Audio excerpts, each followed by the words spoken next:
Terima kasih untuk kebenaran-Mu. Tuhan, ajari kami hidup dengan kejujuran. Ajari kami hidup dengan kebenaran. Makanya saya yakin sekali, apapun yang terjadi dalam hidup kita, jangan dengar kata orang. Kalau saudara dengar kata orang, itu melemahkan imanmu, nggak majuin imanmu. Boleh saudara dengar yang baik-baik aja.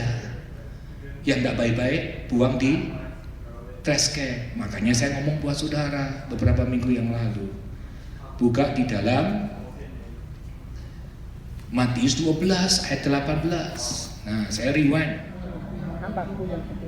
Lihatlah hambaku yang kupilih. Terus yang kukasihi, kepadanya aku yang pertama apa? Yang pertama, look at me. Saudara ngomong sama dirimu. Saudara aja ngomong sama suamimu aja nggak berani. Berani nggak? Look at me. Lalu ngomong suamimu apa? Allah, kamu bohongin gua loh. Salah. Coba kamu ngomong sama dirimu, look at me, berani nggak? Orang lain gua kan tahu kamu biang kerok ribut terus. Nggak berani. Makanya kita harus mengadakan perubahan. Kalau ada perubahan, saudara akan bisa berkata seperti Kisah Rasul 3 ayat 4 tentang Petrus. Look at me, emas dan perak tidak aku punya. Yang aku punya apa? Dalam nama Yesus bangkit dan berjalan. Sama.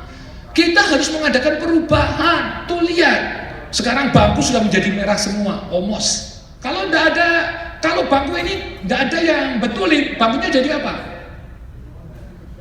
Sobek-sobek saudara, karena sudah berubah, karena sudah usang, sudah 10 tahun lebih. Nah, manusia kok nggak pernah berubah, saudara. Lalu dengan hikmatnya, karena Yesus tidak berubah, aku pun tidak berubah. Bagaimana caranya berubah? Yang pertama, Tuhan itu tidak jauh dari doa saudara. Cuma saudara aja malas doa. Di sini nggak ada dosa. Ya, kita ini malas doa. Jadi Tuhan serahkan jauh. Coba setiap jalan lagi makan, tunggu ya, aku mau doain apa? Doain dulu. Bisa? Saya punya pengalaman sama satu pendeta. Saya sampai berkata, fanatik bener ini pendeta. Dia tahu itu di dalam hati saya. Lu bilang fanatik ya ke gua. Udah, saya malu saudara. Saya ini tentang spiritual. Saya tidak belajar dengan gembala saya. Saya spiritual belajar dengan sahabat teman saya. Dia pendeta desa, saudara. Saya senang dengan pendeta desa. Saya tidak senang pendeta kota, sorry. Sudah kemurniannya sudah hilang, saudara. Saya tidak menjudge people, tapi for the fact. Yang kepingin menunjukkan dirinya lah, yang kepingin dengan ajaran yang baru lah, dengan supaya dipandang orang, dipuji orang. Tapi orang desa, dia selalu berkata, aku nggak mampu. Saya dipanggil di desa itu. Dan saya ketemu dengan pendetanya. Dan saya berkata, Pak, jam berapa saya khotbah? Pak, jam 7.30, kan malam sore. Oh, oke. Nanti saya datang deh. Bapak mau pergi makan dulu ya? Bisa tahu tuh? Bingung loh saya. Kok aneh? Dari situ saya langsung len, saudara. Apa lennya, saudara? Pak, saya berangkat pagian kok begitu. Jam berapa? Jam 5. Kenapa? Nanti saya cerita. Boleh enggak aku belajar? Enggak usah dipelajarin, Pak Rudi. Caranya, setiap saat kamu melangkah kakimu, setiap saat kamu mau mengerjakan, bukalah mulutmu untuk berdoa. Ingat ya, Tuhan itu real, pribadi yang hidup. Dia bukan stone. Ngerti saudara ya? Kalau stone gak bisa diajak cakap-cakap Pak Ibu, stone itu mati. Tapi Tuhanmu, dia hidup. Tapi dia ngomong apa? Banyak orang yang percaya ini. Seperti kamu kan, di dalam hatimu, kamu pasti bilang saya fanatik.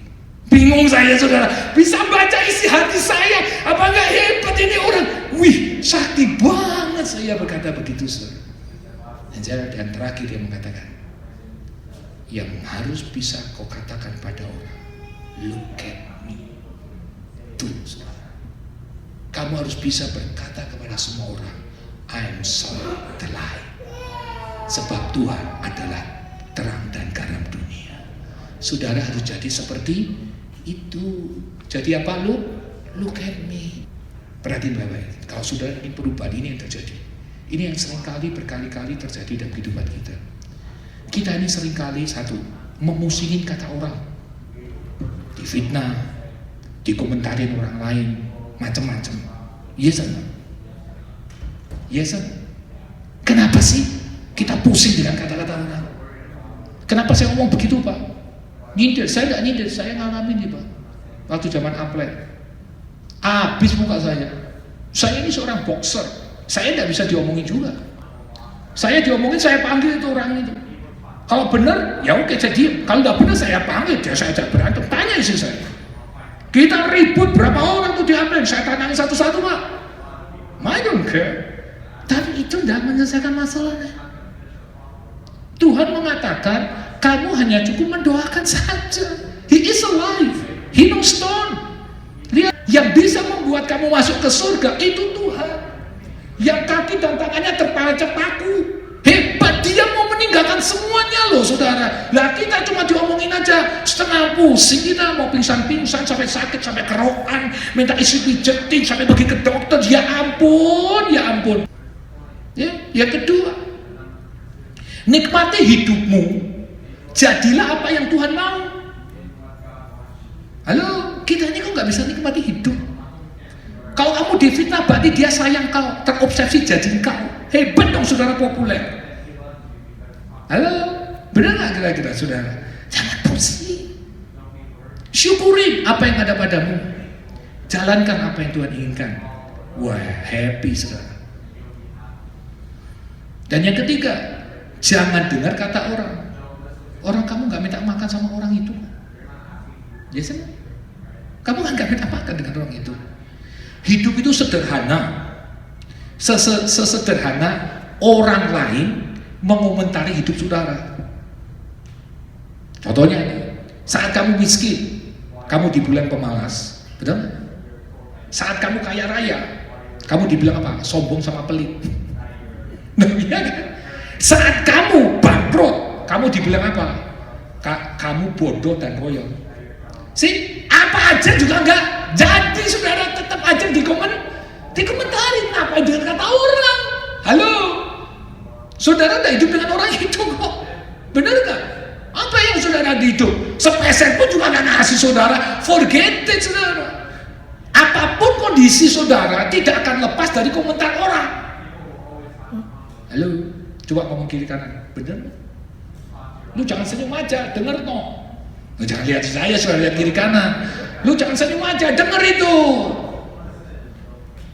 Namanya makhluk hidup di tempat kita bukan di dunia, Bapak Ibu. Tempat kita di mana? Surga. Surga itu tidak ada komentar orang. Surga adanya ada memuji dan menyembah Tuhan saja. Mau di dunia, ya sudah jangan dengar komentar orang. Memang kita hidup di dalam dunia. Namanya kita human. Orang punya mulut banyak, saudara. Biarin aja, nikmati seperti dia nyanyi Dance in my soul. Gitu, saudara merdu. Orang kalau saudara lihat dalam kehidupan itu, Tuhan itu yang menentukan hidup. Manusia yang menjalani. Tetapi orang lain yang mengomentari. Bener gak? Bener gak kira-kira? Right? That's it. Kalau saudara sama saya nggak tahan komentar orang, mohon maaf ya saudara, jangan hidup lah saudara. Loh iya dong, orang masih dikomentari apapun.